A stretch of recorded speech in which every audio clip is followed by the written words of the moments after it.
ហើយគ្នាយើងគឺធ្លាប់ឃើញអាការ៉ាលេងតែហ្គេមណាទាំងគ្នាថ្ងៃហ្នឹងអាការ៉ាមកញ៉ែស្រីឲ្យខ្ញុំមើលទាំងគ្នាបាទខ្ញុំរៀបចំបើក live ភ្លាមអាការ៉ាសង្ងំធ្វើរឿងមួយបាទឥឡូវយើងមកស្ដាប់អាការ៉ាញ៉ែជាមួយនឹងកញ្ញាតែម្ដងណាទាំងអស់គ្នាចាខ្ញុំលួចក្រាស់ចាឯងយូរណាចាចឹងផងអូស្រីមែនតាបាទខ្ញុំលួចក្រាស់ចាឯងយូរហើយតែខ្ញុំអត់ហ៊ានប្រាប់អូយបានហើយ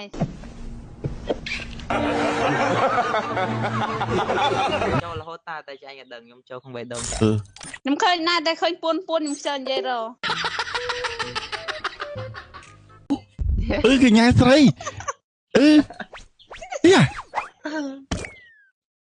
ឃើញកលិញកលឹមខ្ជិលនិយាយរដែរទៅឥឡូវមកយើងមកបន្តស្ដាប់អាការ៉ាញ៉ែស្រីអ្នកទាំងគ្នាមានតម្រូវការចោលដាក់ជាមួយនឹងអាដុំខៀវកុំភ្លេចជាមួយនឹង Lisa for you ហើយបើសិនចង់ទិញលក់ជាមួយនឹង account ផាក់6 gaming សម្រាប់ឈ្មោះគឺនៅលើ caption ក៏ដូចជានៅខាងក្រោម comment ខាងគេហ្នឹងចូលមកឈរចឹងអត់លេងដែរ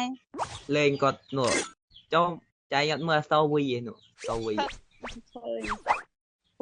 ទេវីខ្លះលេងធម្មតាហើយវីគាត់នេះវីឡាយលេងឡាយយកហ្មងហើយគាត់បាញ់កាបាញ់ចាញ់ខ្ញុំទៀតអញមកក្បាលបូមហ្នឹងលើម៉ែក៏បានស្រីស្អាតចូលភ្លាមឌីលខ្ញុំយកបដ ாய் អ្នកគ្នាអូអាការ៉ាលេងខ្ញុំឲ្យអ្នកគ្នាបាទឌីលហើយបើបងនេះវិញកាក់យកតែមែនតែនបរយ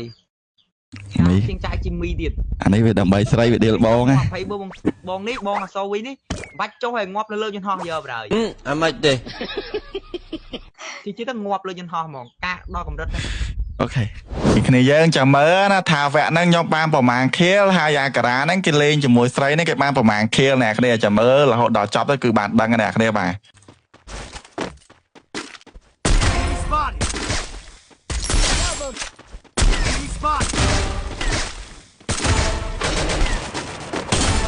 Enemy spotted.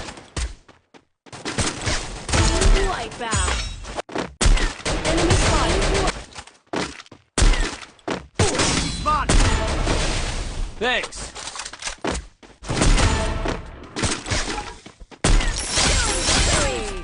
ហើយឥឡូវគឺចប់ហ្គេមណាទាំងអស់គ្នាមកអត់មើលទាំងអស់គ្នាតើវគ្